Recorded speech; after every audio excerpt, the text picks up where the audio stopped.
Pose do Rodo solto. Sim!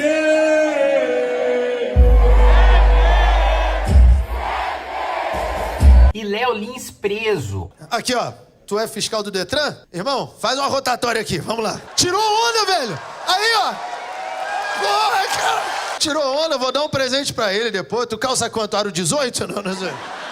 8 anos de cadeia em regime fechado por causa de um show de comédia, enquanto um sujeito que faz apologia ao crime e que está sendo investigado por envolvimento com tráfico de drogas é solto por um habeas corpus concedido pelo Tribunal de Justiça do Rio de Janeiro. Mas nem tudo é notícia ruim. A polícia, já esperta e acho que esperando que fosse ser concedido habeas corpus por Pose do Rodo, já deflagra uma outra operação contra a mulher do Pose do Rodo, demonstrando que ela poderia ter lavado aí cerca de 250 milhões de reais para o Comando Vermelho, ou seja, explicitando uma suspeita que nós do MBL fomos os primeiros a vocalizar, de que não apenas a apologia ao crime por parte de determinados MCs, mas o envolvimento direto com facções criminosas, fazem parte de uma divisão de propaganda de facções criminosas, e não se trata meramente de MCs que admiram facções criminosas, isso por si só já seria um absurdo, mas de gente que tem participação nessas facções, inclusive lavando dinheiro para elas, né? Então, a gente vai falar sobre isso logo depois que você se inscrever no canal, clicar no sininho para receber as notificações, deixar o seu like, compartilhar esse vídeo, e lembrando que nós estamos com o Clube do Livro do Movimento Brasil Livre para você que quiser receber os títulos diretamente na sua casa, não só os que já foram lançados, mas os vários, dezenas e centenas que serão lançados futuramente, e ajudar na expansão da editora Valete. Bom, primeiro vamos falar sobre a soltura do Pose do Rodo, né? Basicamente o que a decisão do desembargador diz, e para vocês entenderem o que aconteceu, né? Foi decretada a prisão preventiva, né, do Pose do Rodo pelo juiz de primeira instância, a pedido da polícia, justamente para preservar a investigação, né? Para que ele não atrapalhasse as investigações até que elas terminassem. Essa é uma das razões pelas quais você prende preventivamente uma pessoa. Se há perigo de fuga, se há risco à ordem pública, se tem o risco dele ir atrás de testemunhas de outras partes envolvidas no processo para atrapalhar a investigação, para destruir provas e por aí vai. Essa é a fundamentação do juiz de primeira instância que decretou a prisão preventiva. A defesa do Pose do Rodo, então, ingressa com pedido de habeas corpus, impetra uma ordem de habeas corpus no Tribunal de Justiça, e o desembargador, o Tribunal de Justiça, basicamente diz o seguinte: olha, ele não deve ser preso preventivamente, não há razão para que ele seja preso preventivamente. Quem realmente deve estar preso são os chefões, são os mais fortes, líderes de organizações criminosas. O Pose do Rodo é um elo menor, é um elo mais fraco na organização criminosa, e não há razão para ele ficar preso, né? Apesar de soltá-lo, eu, desembargador, determino que ele não pode sair do território ali da comarca em que ele está sendo julgado, em que ele está sendo investigado.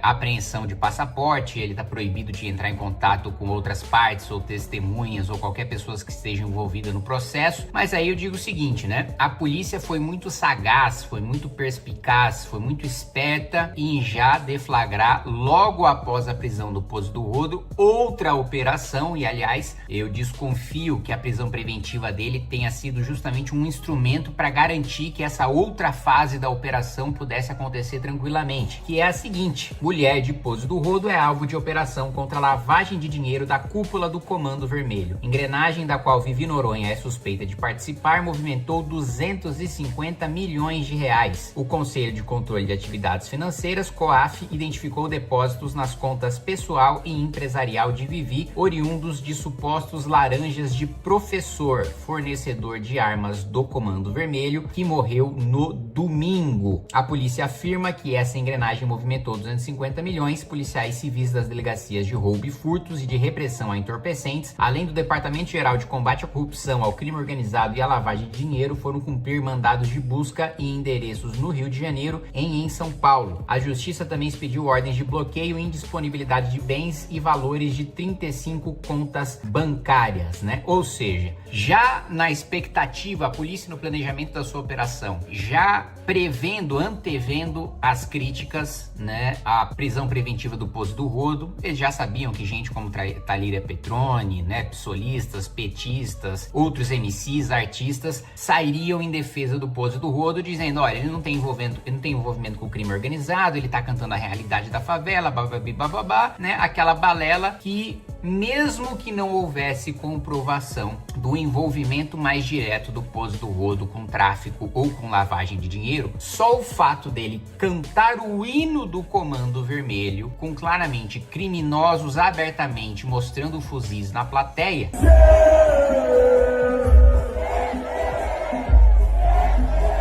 já mostra, primeiro, já comete o crime de apologia ao crime. Uma coisa é você narrar, cantar, contar num filme, numa história, a realidade do crime que existe, onde você nasceu, onde você cresceu, ou um lugar pelo qual você se interessa, ou tem algum vínculo afetivo. Outra coisa é você cantar um hino de uma organização criminosa. Por isso que nós defendemos a declaração de guerra contra o crime organizado. E dessa declaração de guerra, as pessoas precisam entender que ela não é retórica.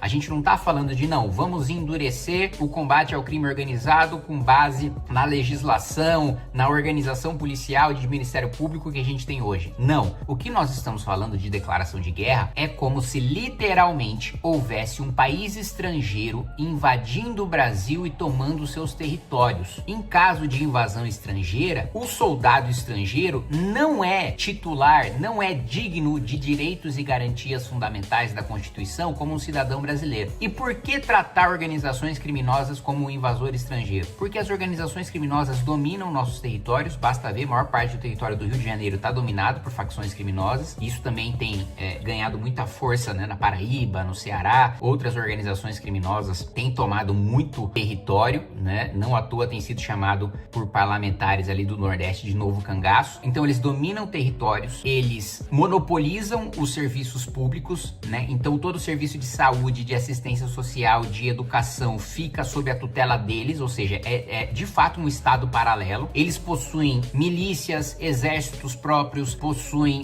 armamento próprio, inclusive armamentos que muitas vezes as nossas próprias forças armadas não têm acesso. Eles possuem hino próprio, bandeira própria. Então de fato é uma nação estrangeira nos invadindo. E declarar guerra significa mandar soldados e organizar operações militares para retomada desse território e, de fato, tratar esses traficantes, esses faccionados, como inimigos invasores estrangeiros. Retomando o meu raciocínio, né? A polícia foi esperta porque já previu essa repercussão da prisão do Poço do Rodo. E aí, logo em sequência, salvo engano, 5 dias depois, já faz a operação contra a mulher dele, mostrando que não é apenas cantar o hino e fazer apologia ao crime. Também é envolvimento direto com a facção. E não é um envolvimento que qualquer Zé Mané tem. É um envolvimento de 250 milhões de reais em lavagem de dinheiro. Ou seja, diferente do que o desembargador afirmou, é de alguém que ocupa a posição de comando em facção criminosa. Não é de um sujeito menor. Não é de uma pessoa que ocupe um cargo ali subalterno, irrelevante dentro de facção criminosa. Não, é coisa de gente grande. Daí, paralelamente a isso, que ocorre, nós temos a notícia hoje, né, da justiça condenar o humorista Léo Lins. Isso é uma coisa que o Danilo Gentili fala muito, né?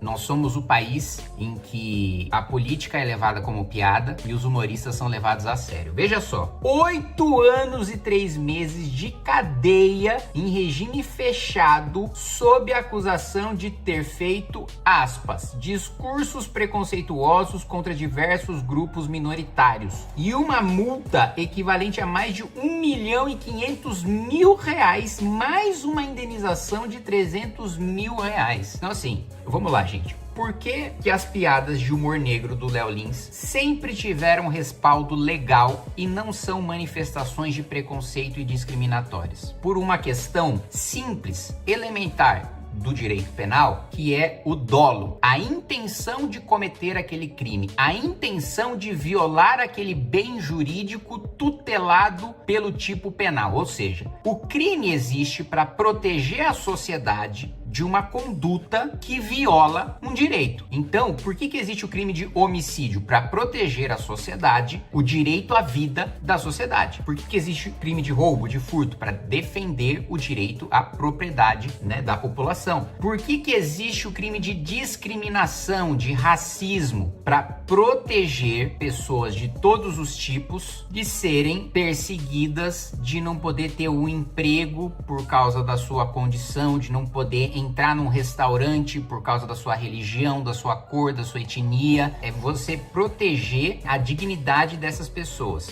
Pois bem, Léo Lins, assim como outros humoristas que fazem humor negro, não existe o dolo em discriminar. Não existe a intenção de prejudicar qualquer grupo que seja e de violar os seus direitos. Existe o que nós chamamos de animus jocandi, a intenção de fazer piada, a intenção de fazer rir. Portanto, não há um elemento fundamental do tipo que é o dolo, porque a intenção não é discriminar, a intenção é fazer rir, a intenção é divertir, e isso sempre esteve protegido na nossa jurisprudência. Toda vez que ingressavam com ações como essa contra humoristas, a própria justiça dizia, olha, não tem crime, porque a intenção dele é fazer rir. E quem acompanha os shows do Léo Lins sabe que, na realidade, deficientes físicos, gays, negros, enfim, tudo quanto é tipo de minoria, vai aos seus shows justamente para escutar esse tipo de piada que só ele e pouquíssimos outros fazem, para eles se sentirem incluídos na piada, no show. E isso tem vários relatos de gente que vai assistir esses shows. Fala, olha, em qualquer outro show de humor, eu me sinto excluído, porque as pessoas ficam cheias de dedos de fazer qualquer piada comigo e eu me sentir ofendido, eu levar aquilo como uma coisa discriminatória. Aqui eu venho porque eu sei que o Léo Lins vai fazer piada comigo, vai fazer piada com todo mundo e eu me divirto com isso. Então, assim, 8 anos de cadeia para um humorista,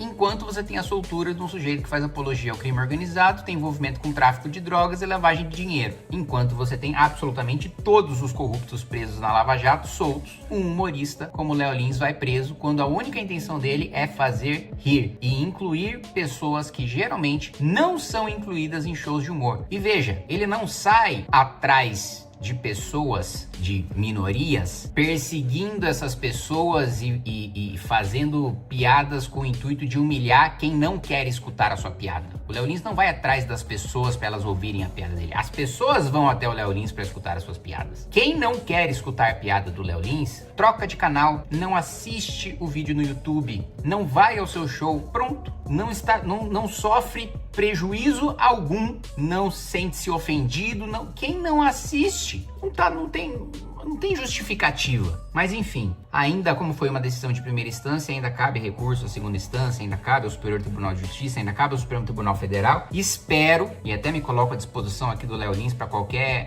assistência jurídica que ele precise. Ele já sabe disso, a gente já conversou desde o início desse processo, mas faço aqui agora publicamente. Espero que a jurisprudência brasileira seja preservada, uma jurisprudência de décadas, em preservar a liberdade de expressão dos humoristas e o direito que eles têm de fazer rir.